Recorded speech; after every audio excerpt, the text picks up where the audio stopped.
This is VSiN, the sports betting network. The numbers told the story, they always do. It's one of those idiots who believe in analytics. This is a numbers game with Gil Alexander on VSiN. Wednesday morning to you. It is a numbers game at VSiN, the sports betting network, VSiN.com, Game Plus, iHeartRadio, YouTube TV, Sirius XM Channel 158. Any which way you take us in, we appreciate it on this Wednesday of Wild Card Weekend. Gil Alexander, Kelly Bidlin in the house here at Circa. Good morning. You good? I'm great. Beautiful Wednesday morning in Las Vegas. It is. Beautiful Wednesday morning. Will Hill will join us momentarily, give all his plays. Talking college football semis. Obviously, Wild Card Weekend in the NFL, whatever else he's betting. Greg Peterson on college hoops. Bet his Michigan wins yesterday, but survived against Penn State. Mm-hmm. Certainly. Yeah, what, they win by 2? Won by 2. Whew. Survived a 3 at the end, I believe. Let me check.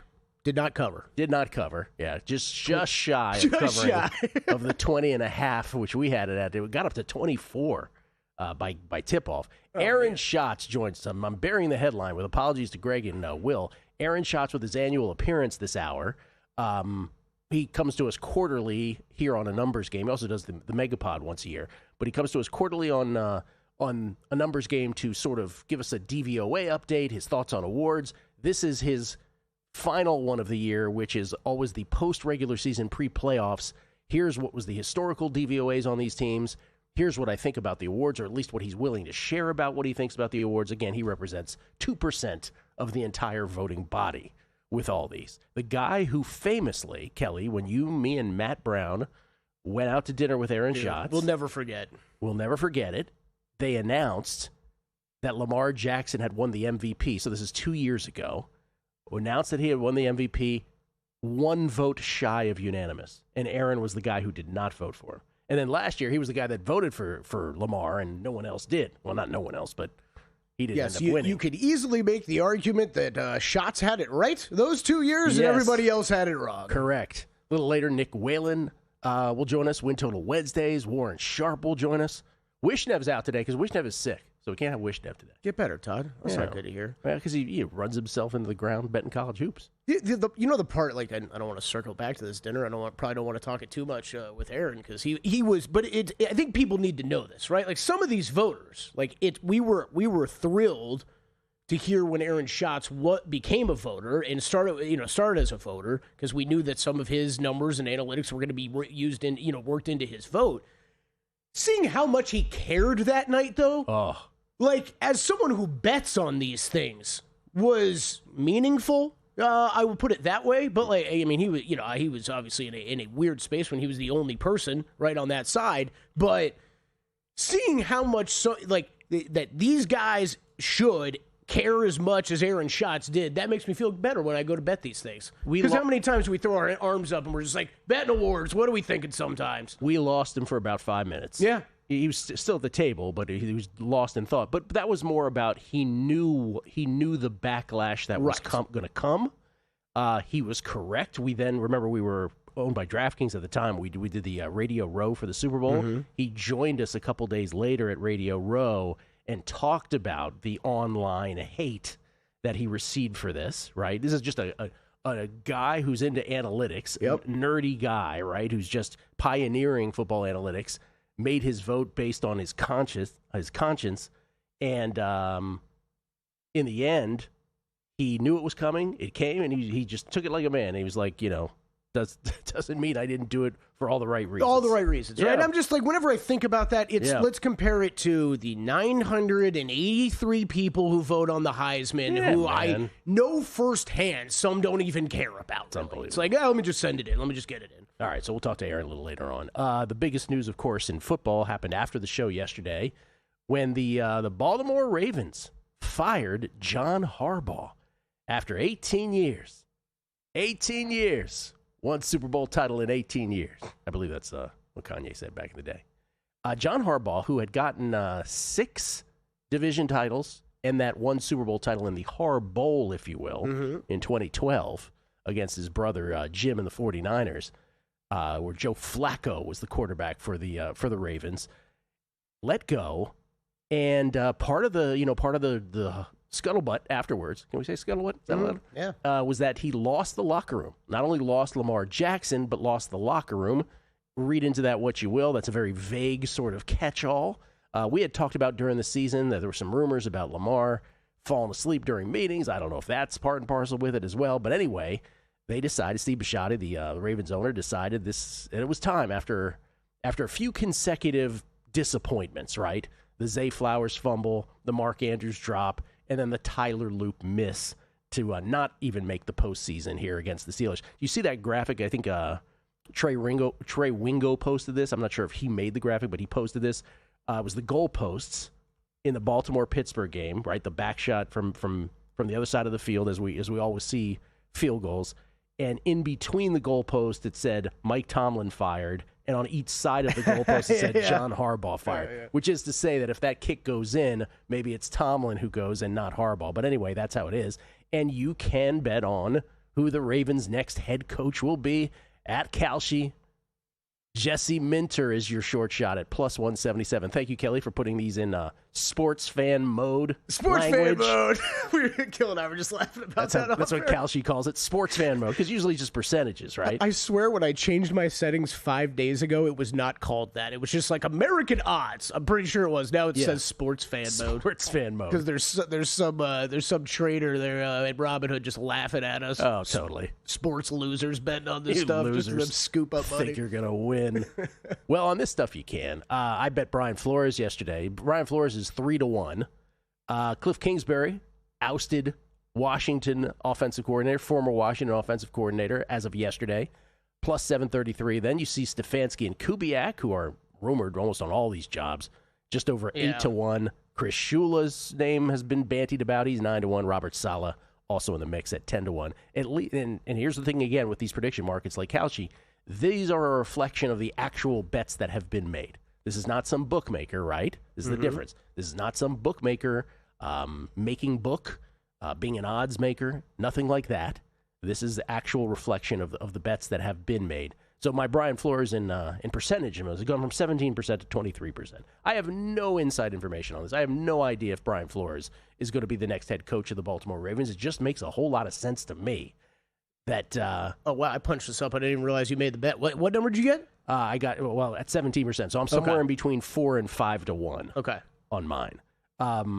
Again, that's what brought up the question. I'm like, how do I convert this to my actual plus? It's easier, man. Sports fan mode is what I do. Sports apparently. fan mode. So there it is. So I have no sense of this. I don't know. Maybe they want to go Jesse Minter.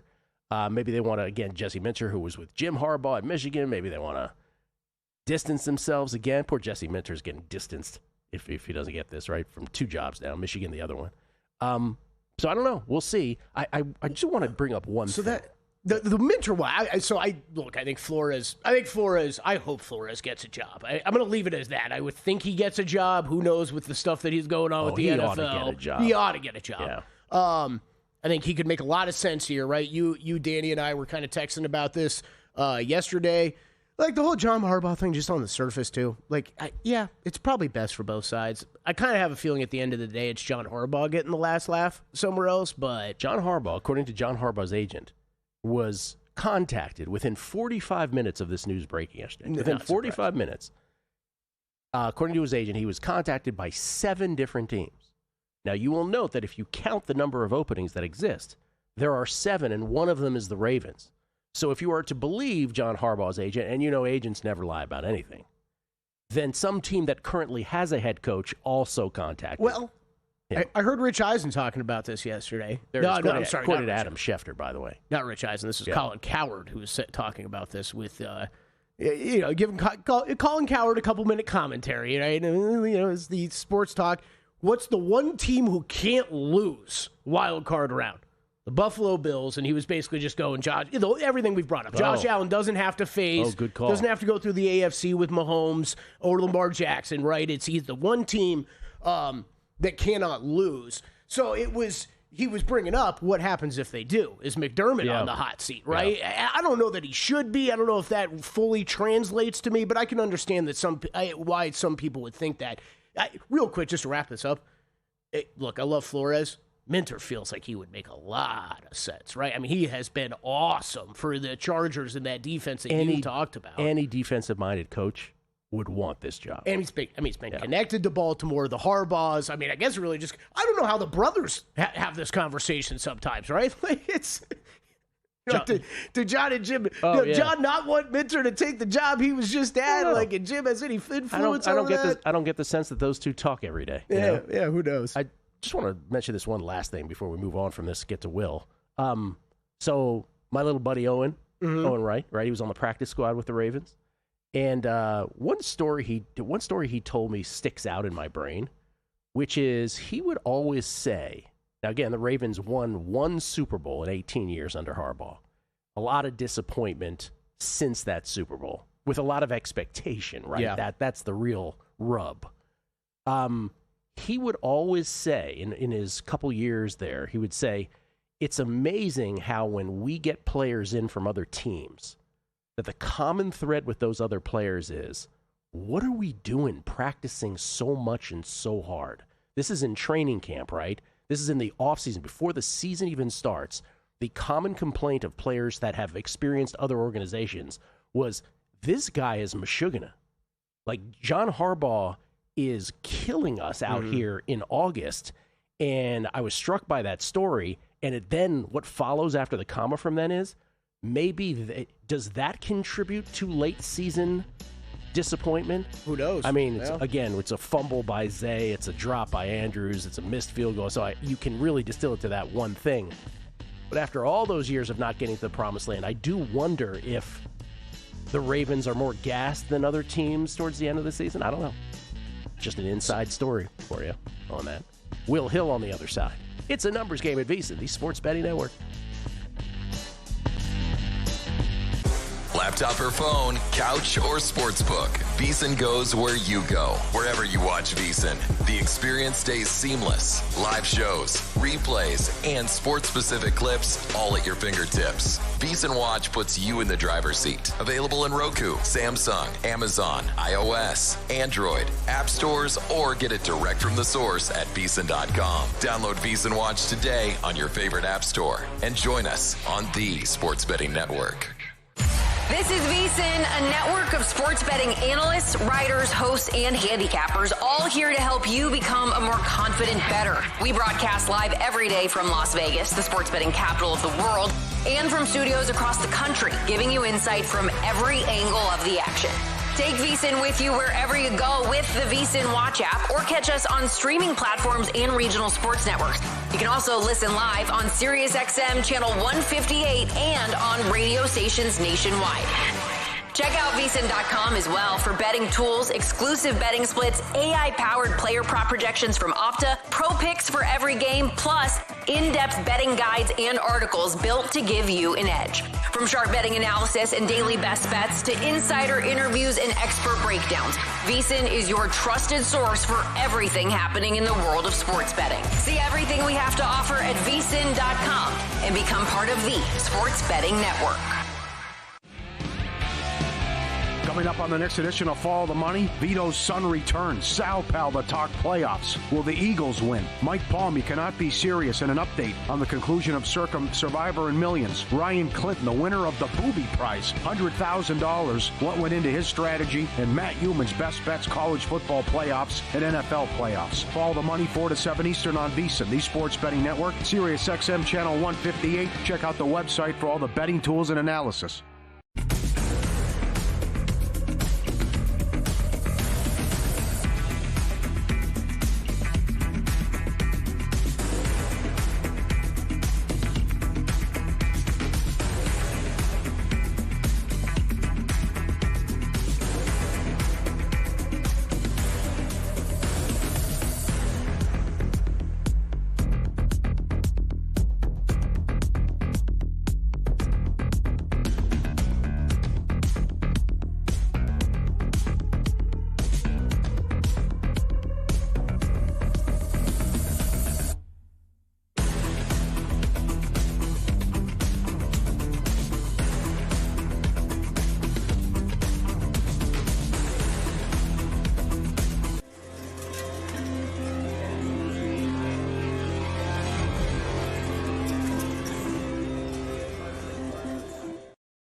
VSiN, the Sports Betting Network. Hey, don't forget to check out while you're listening, maybe after you're listening.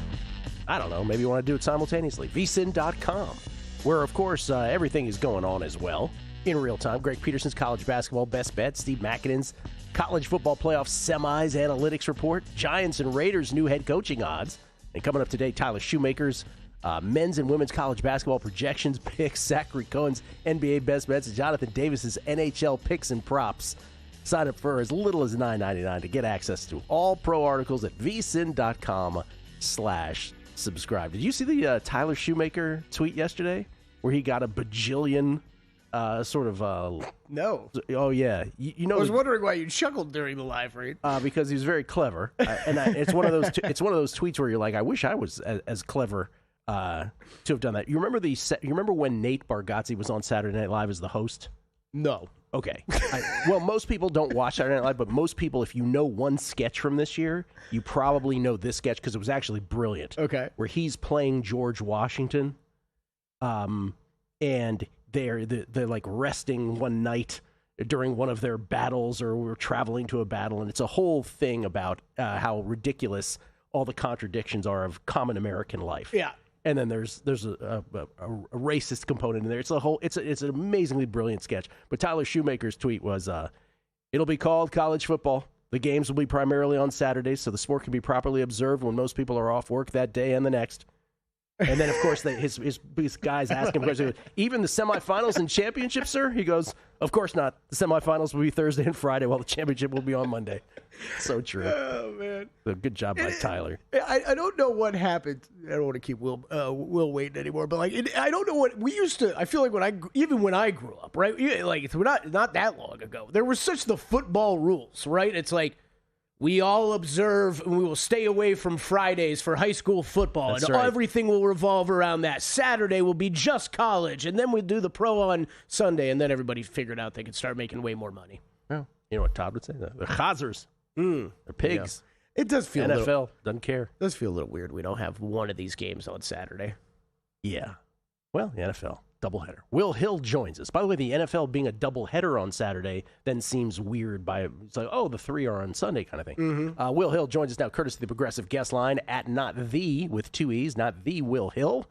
He is the host of the Shoulda Bet More podcast and, of course, also star of the Megapod. Writes for FoxSports.com each and every week. Will, what's happening, man?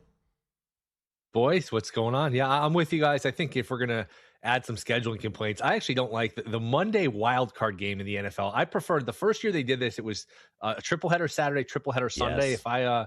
If I got the final say, I still think that Monday wild card game is a little weird. I'd prefer the 3 Saturday, 3 Sunday, but nobody has yet to ask me.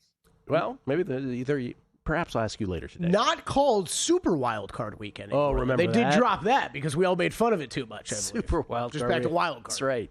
About Super Wild Card Weekend, the Megapod is tomorrow. Care to share one pick here today that you like? Yeah, I can. I've got a few. I like the best one. Boy, the one I like the most. I know it's super square. How do the Rams, after losing to the Panthers already, the Panthers are not going to catch them by surprise. How do they not win this game like 34-10? I've watched more of the Panthers than I care to admit over the last month or so for whatever reason. Just happened to catch a lot of their games. I know the Rams haven't exactly been in great form, but to me, the Rams will come in here focused. Maybe they get Adams back. I'm okay laying while we're up to 11. I mean, I hate laying any points in the NFL, but I think the Rams absolutely roll in this game. Wow. Okay. Look, am I going to be surprised if the Rams crush them? I won't be, but that's a lot of points, huh? A lot of points on the road against the Panthers team that beat the Rams earlier this season. Anything else besides that one? I like the Chargers getting the 3.5. I think that, we've talked about them before. You got a coach, you got a quarterback, you got a defense, and their one Achilles heel is the offensive line. But look at the Patriots, 26th in the league in sacks, and that's with a lot of game states where they're ahead and they can rush the passer. So that doesn't really exploit the Achilles heel of the Chargers. So at some point here, Herbert's going to have to win one of these playoff games. I know 0-2. He had the bad loss to Jacksonville where they blew the lead. He was awful last year against the Texans, but these things have a way of evening out at some point here. I'm going to not that he's going to be Peyton Manning, but Peyton Manning went the first 5 or 6 years of his career without winning a playoff game. I think Herbert and Harbaugh get this one. I like the 3.5. I think the hook there is the key, but I actually think the Chargers win the game, and I still don't totally buy in the Patriots. I know they've been dominant, but they've beaten one team that is still alive. They beat the Bills back in early October. Other than that, I mean, it seems like they play the Jets or the Colorado Rockies every single week. It's just incredible the schedule they've played. So I like the Chargers getting the points there. Yeah, we showed that graph that Cleve TA put up on Twitter. We showed it yesterday on the show. For those who missed it, the point of the chart was, what is the percentage of snaps that these playoff teams or all teams, all 32 teams, have faced against backup quarterbacks and quarterbacks ranked 30th in EPA or worst, EPA per play or worst. And the Patriots, by far, had faced the most opposing quarterbacks, 61% of snaps against that category of quarterbacks, either backups or the worst of the worst in the league. Jaguars were right behind them. Bears were third. So 3 playoff teams back-to-back-to-back at top. But the Patriots and Jaguars really being the ones that have gotten the best of it. Contrarily, your Vikings, by the way, and this really is just a great resume item for Brian Flores, faced the fewest percentage of snaps with the worst quarterbacks, right? They had to really face stiff competition, or at least legit competition, the most of any team. But of the playoff teams, it's the Panthers, the Eagles, and these Chargers who have faced the fewest percentage of those snaps versus backups, so 30th plus EPA per snap. It's something. Yeah, and I think it's a Dr. Bob subset. I don't know the numbers. It's either Dr. Bob or Fez, or maybe they collaborated on it. I'm not sure. You'll have to ask them. But there's some pretty strong stuff about whoever plays the tougher schedule does pretty well in the wild card weekend. There's a strong correlation with that over the years between strength of schedule and doing well on wild card weekend. And that would lend you to a Chargers pick if you prescribe to that. And by the way, leave my defensive coordinator alone. Can I have something? I've never seen them in a Super Bowl, never seen them win a Super Bowl. Let me have my defensive coordinator. Stop trying to give Flores all these jobs. It's ridiculous. Check on that. Can Will have something? Check. No, you're not allowed, Will. No. You've had the best. We're told no. You've had arguably the best coaching staff for a few years now. Sorry, got to break them up. Although you're not a KOC guy, are you? I think it's more Flores. I think O'Connell's a little overrated. I think Flores is outstanding. All right, let's go to college football. The semifinals are here. Tomorrow night, anyway, they're here. The first, again, of this 5-day stretch of college football tomorrow night, Friday night as well, and then it's the doubleheader in the NFL Saturday, the tripleheader on Sunday, then the stray wildcard game on Monday. It is Miami and Ole Miss to kick things off tomorrow night, 7:30 Eastern, in the first of the national semis. Miami has got here as an underdog into the playoffs, according to prediction markets, in terms of them being allowed in. Some of us did well on that. They're 3.5-point favorites versus Ole Miss. These are the two teams that took down the behemoths, right? Alabama and Ohio State. Not Alabama and Ohio State. Georgia and Ohio State, pardon me. Miami minus 3.5, 52.5. How do you see this? Yeah, just like a month ago, we were sitting here and I gave out Miami plus 650 to make the playoffs. Then I had them against A&M and I had them against Ohio State, all to win the games. I'm a little more nervous about this game just because Ole Miss has a quarterback that can play under pressure. He gets the ball out of his hands quickly, and Ole Miss plays up tempo. These are all things Ohio State didn't do. Ohio State had a sitting duck at quarterback. They played slow. They let Ruben Bain and those monster defensive linemen, and those guys are outstanding, catch their breath and just keep coming after the passer. I'm worried Ole Miss can tire them out. I like Ole Miss plus the 3.5. I mean, I would love Miami just win the game by a field goal. That would be nice for some Miami futures in the middle. But I think Ole Miss getting the 3.5 is the right side. I love this Final Four, by the way, in a sport that's been, you can call it repetitive, predictable. How many years was it? It's Alabama, it's Clemson, it's Ohio State, it's Georgia. You get a random LSU year, but you just rotate these 3 or 4 teams. Now it's just fresh blood. Oregon hasn't been here in forever. Miami, all these teams, Ole Miss, Indiana, it is very refreshing. As far as the other game, I think Oregon's live too. I like both dogs.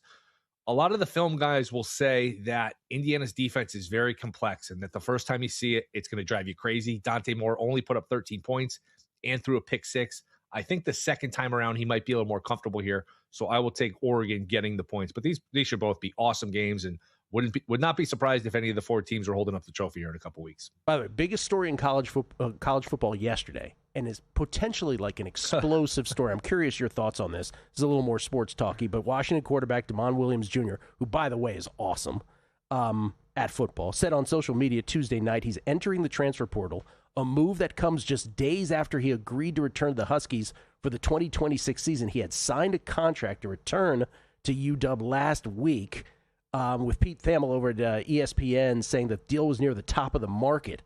Washington prepared to pursue all legal avenues to enforce Williams' signed contract. What a mess. I mean, I don't know. I'm not a lawyer, obviously. How can they make him play, though? I don't know where this goes. And, to your point, Sorsby, the kid who was playing at Cincinnati, got signed for $5 million at Texas Tech. $5 million. Bo Nix is the quarterback of the 1 seed. He makes $4.5 million. It's just, it's completely out of control. It is a total mess of a sport right now. You're supposed to go to college to learn life lessons, and signing a contract and holding to it is probably a good life lesson. We'll see if our colleges can actually hold them to it. Guessing not. Will, thank you. Appreciate it. See you guys. Thanks. Will Hill, everybody. Should have bet more podcasts wherever you get your podcasts. NFL Awards, Heat Check next. Got a good thing coming, so wait and see. It's a good.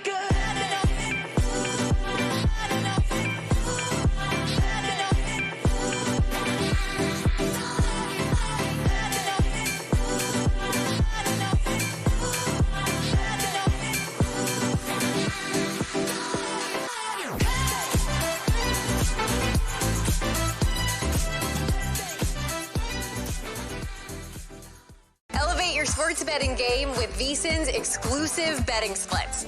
Stay ahead with real-time market trends and track bet percentages on any matchup, then uncover the edge by comparing them to the amount of bets placed to find out where the sharp money is headed. Upgrade to VSiN Pro to access betting splits, live odds, line moves, power ratings, and in-depth game analysis. Go to vsin.com/pro to join VSiN, the sports betting network.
This is VSiN, the sports betting network.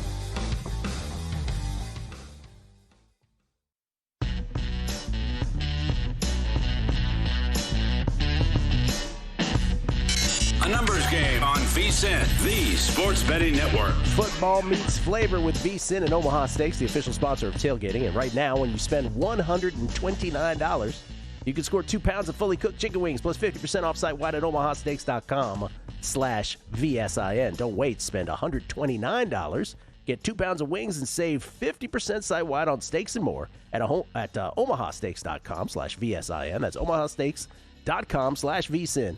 Minimum purchase required. See site for details. Omaha, as Peyton Manning used to say. Mm-hmm. We get tweets. Beat of the book. Y'all are the best. I stand by it. Best listeners in the game.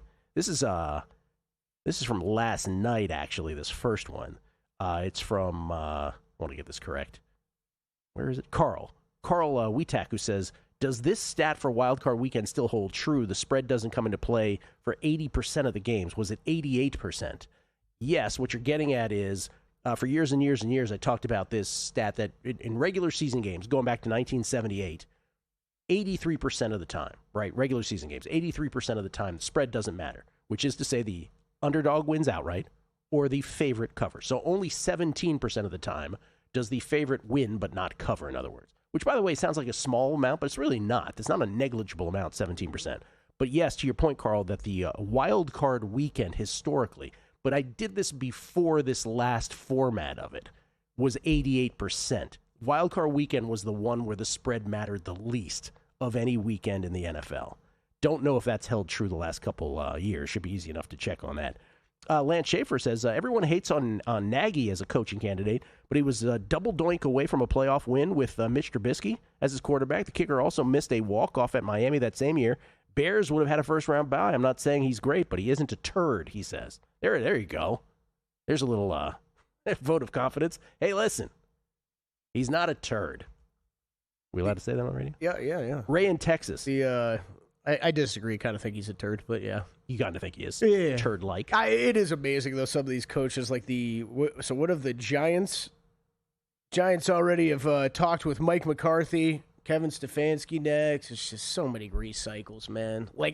Stefanski deserves it. Does Mike McCarthy, are they bringing in Gene Shue and Kevin Lockery and Del Harris also? Let me Stefanski might be different, right? How are you supposed to, you really getting a fan base excited for Mike McCarthy or Matt Nagy? Bro. Ray in Texas. With the United States essentially buying Greenland, he says, I'm over here wondering what the odds are for the next NFL franchise that will be placed in Nuuk. Is it Nuuk? N-U-U-K? Is that how you pronounce it? Any thoughts? Greenland glaciers, Greenland ice cap, Greenland cold as hell? Drifting into the political. Well, going back to D2, Mighty Ducks 2. Yeah. I remember a quote from it, that the green is the one with ice and ice is the one with green. Kelly Bidlin, everybody. Greenland and Iceland. That's all I got for you. Educational Hacks with Kelly Bidlin. Yep. The podcast coming to you. Political takes, too. That's right. As long as they can all be tied back to a Mighty Ducks film. Chili Gambler. From yesterday, Pete Futak's urban foot description of the aroma of his hotel seems more of a haunting bouquet than the delightful Barolo Drew was describing. Kelly's idea of tennis and wine podcast is something the world needs. Please do it. I don't know if he's telling me to do it or for Drew to do it. Draco May. Oh, do you see this? Everybody's sending out this. Do you see this footage of this tennis tournament, this low-level tennis tournament in Nairobi? Oh, I saw Nigel tweet it, right? Some girl got a wild card. A lot of people tweeted it. Nigel was one of them, I guess. Well, some girl got a wild card that was clearly paid for. She could barely play tennis. It's unbelievable. Jason Stark. Oh, great. Jason Stark, not a fan of Aaron Schatz, is coming up. He goes, oh, great. We have to listen to Aaron tell us how great the Ravens are when they sucked as usual on a numbers game today. Best team ever to fire their head coach, he says, unquote.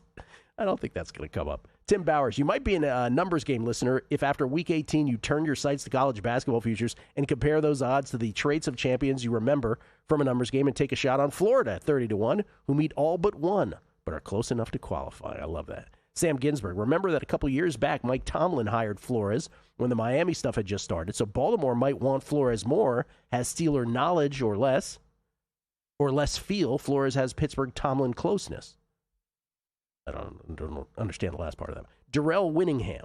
Regarding Kanye, Gilly, you're paraphrasing the one song that makes 60-year-old white guys believe that they're into hip-hop. I ain't saying she's a gold digger.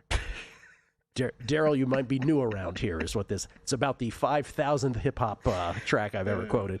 But because it was 18 years for Harbaugh, I just felt the opening. Yeah. Uncle Bush, are there still lines up for faraway places for coordinator of the year? Wondering what the current odds are. Asking for a friend that has Flores 11-1. P.S. That friend is me. Remember, that was one of the weirdest things. So some of these books. Two of them. There's two markets I'm thinking of. Assistant Coach of the Year and Protector of the Year. What's Protector of the Year? Oh, yeah, Protector of the Year. Deion Dawkins got that to be an award. What? Yeah.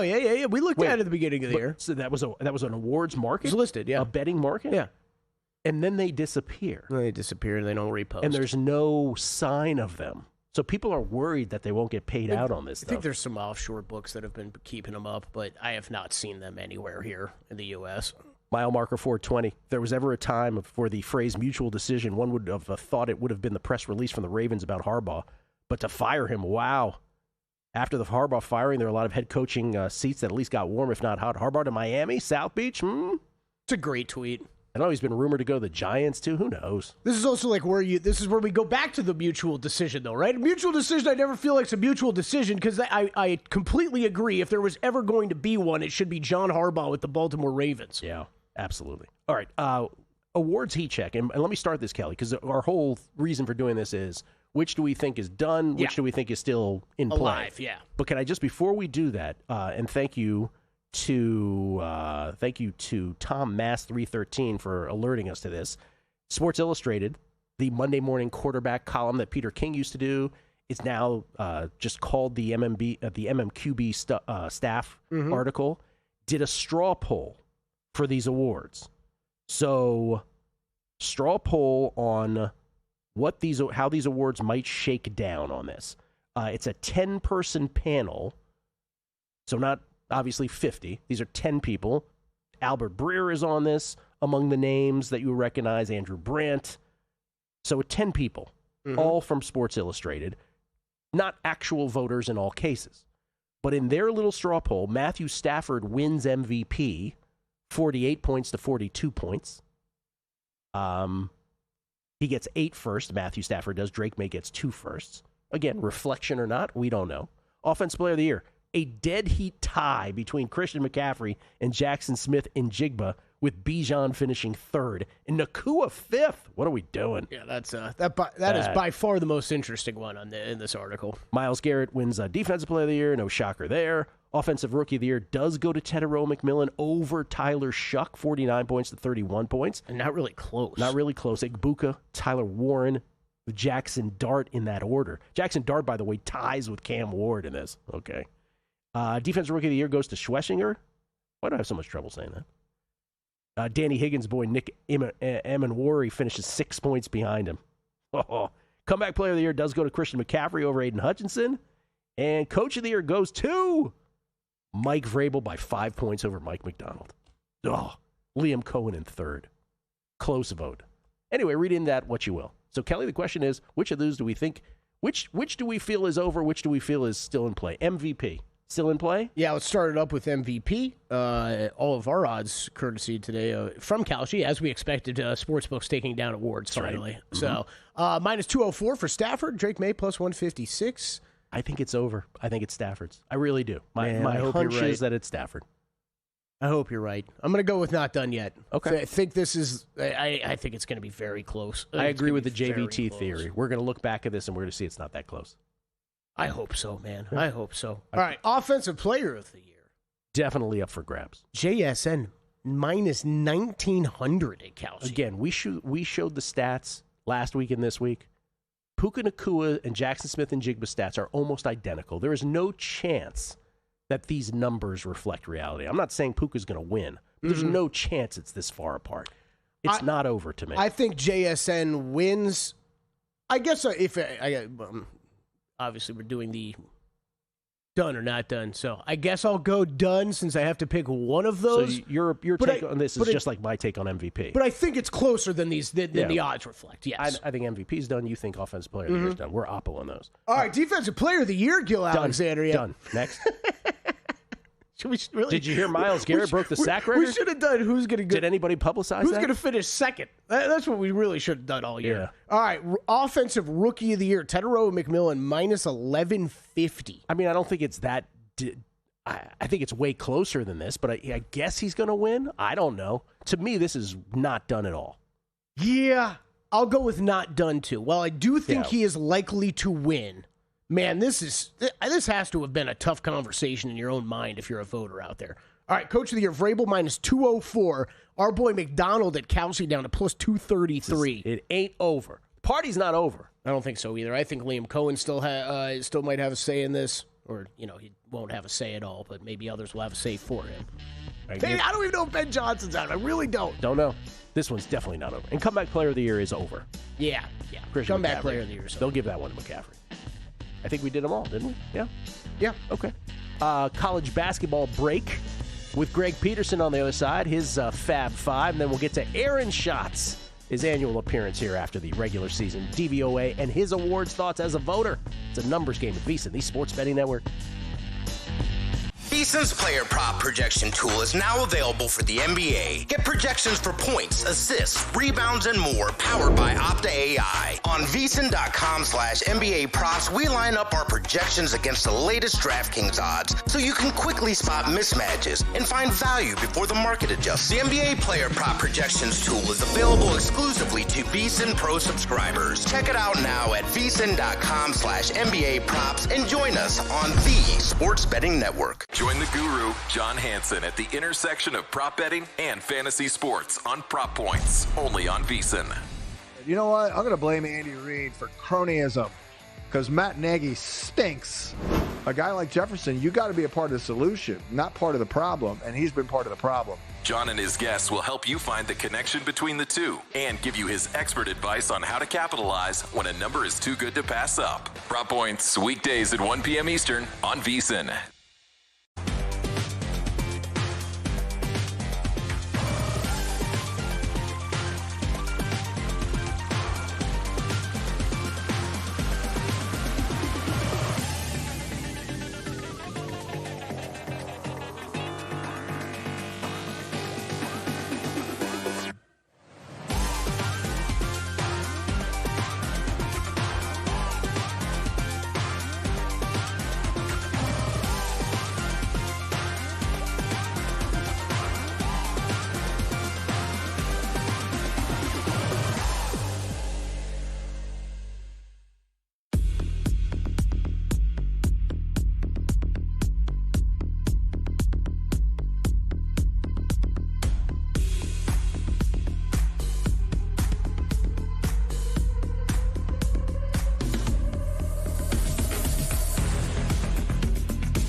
VSiN, the Sports Betting Network.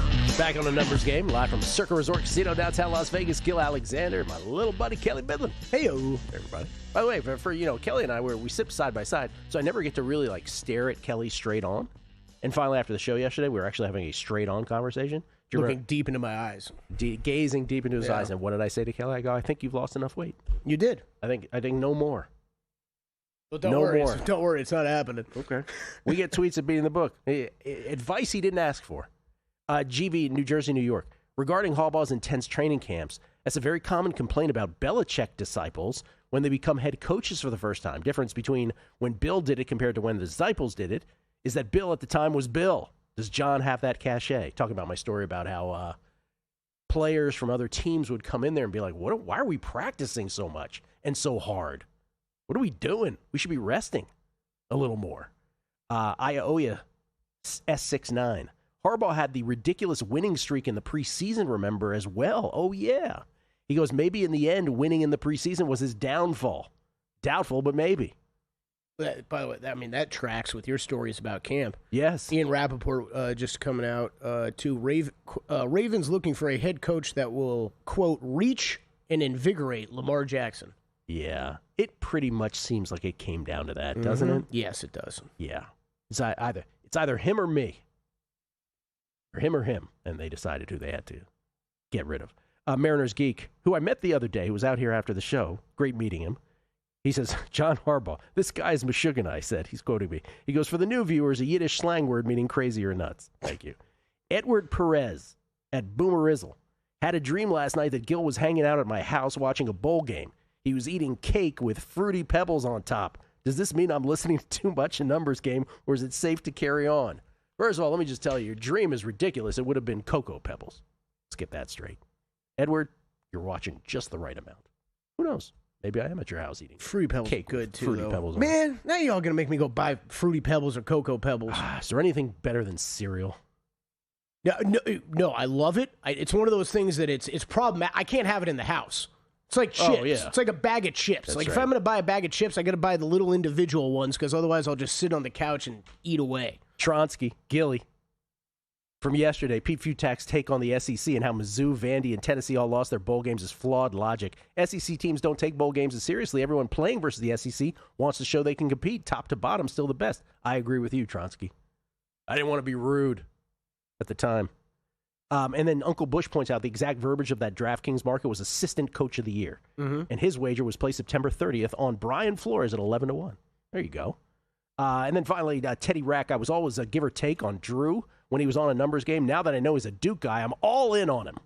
He likes the Duke aspect. And Brian Schaefer, my opinion is that Stafford and May, you could give the MVP to either of them, but I think the voters are going to give it to Stafford because of the stages of each of their careers. One is a season or two left, and the May, he says, has many left to get the award. Brian, I think your instincts are correct. I think that's how it's going to go. Greg Peterson will find out what his favorite cereal is and his favorite college basketball plays of the day. Courtesy of the Progressive Guest Line, you can follow him on Twitter at gunit_81. His tribute to Anquan Bolden, of all people. It's Greg Peterson, everybody. How you doing, Greg? I'm doing great. And by the way, when it comes to cereals, no need for the Pebbles or anything like that. Reese's Puffs. I am a Reese's Puffs man right here. Grew up on it, and that's why I'm here today. The breakfast of champions. Wow. I grew up on Frosted Flakes. And let me just say this. I'll go a couple years as an adult without having them. And then I'll just be like, I really want the some chocolate Frosted Flakes. Oh, no. Classic flakes. I don't need to chocolate them up, Greg. Just the classic. That's all I need. Greg, I'm rarely here to argue with you, but the Reese's, the Captain Crunch peanut butter. Wow. That's the one. Have you ever had that? The Crave cereal. They didn't have it when I was a real little kid, but that stuff is good. I don't know that one. Stuff is good. By the way, as Kellogg's and Post and all of them would remind us, and good for you too. That's right. Part of a balanced breakfast. That's right. Part of a balanced line. Part of a balanced breakfast. You got to balance on the other side, is what they mean. Greg, let's get to some college hoops. Last night, let's go through like 4 results here. Michigan. We talked about Michigan yesterday on the show. The juggernaut that they are. They end up just barely getting by Penn State, 74-72. They win, but don't even come close to covering. So they stay with their undefeated season. Duke down 9 at the half to Louisville, stormed back to win 84-73. That was a huge second half display by Duke. Houston, number 7, Houston beats number 14, Texas Tech, 69-65, and number 22, Kansas. They beat TCU, for those who missed this, 104-100 in OT, and Darren Peterson dropped 32 in their face. Which of those 4 outcomes is the most meaningful to you? By the way, having plenty of Peterson, part of a balanced college basketball segment. That's right. But that said, I feel like the most stunning result was the fact that Michigan got taken to the wire by Penn State. And I truthfully took the points with Penn State, so that was a noticeable winner for myself. But Penn State won the rebound battle, and Michigan has been just clobbering teams on the glass all season long. And in each of their last 10 games prior to last night, Michigan had won by 18-plus points in all of them, 25-plus points in all but one of those games as well. So we had seen clean domination, and this is what we find a lot with these teams in January. They dominate in the non-conference play. Keep in mind what happened with UConn during their 2 title runs. They would just go through non-conference play. They would beat up on all these teams. And then right when they get to conference play, they have to play those true road games. These teams rise up against them. So I'm going to be very fascinated to see how Michigan bounces back a little bit more, because I thought that was the most interesting result, and it very much fits the trend of what we've seen from the last few national title winners, where they start out very hot, they get a little bit cold in January, and then they heat up once again come March. Yeah, makes sense. You still think they're the best team in the country, though? Absolutely. You can't dock a team just because of one close result, and it wasn't even a loss. So I would say yes. You still have to go with Michigan at number 1, but what Arizona and Iowa State do tonight going to be very interesting as well. Absolutely. And you have no play on either of those 2 games, by the way?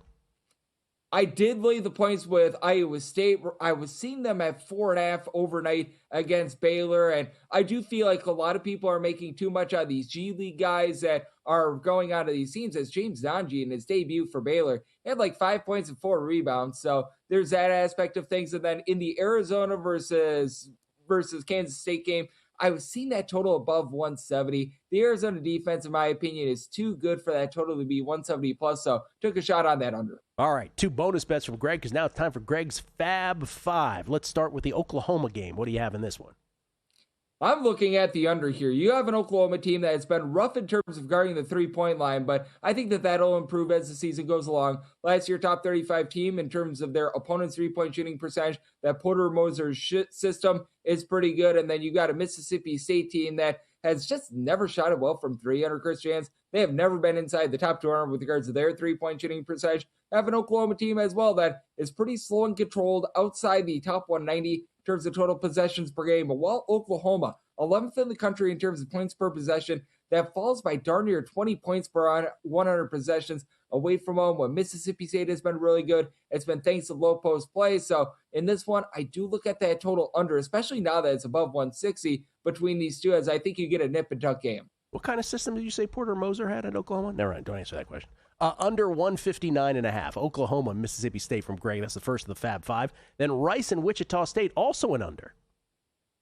Yes, at Wichita State, slow and controlled system, much like Porter Moser and his system. And Wichita State, 282nd in terms of total possessions per game. And Rice, outside the top 335 in terms of points per possession away from home.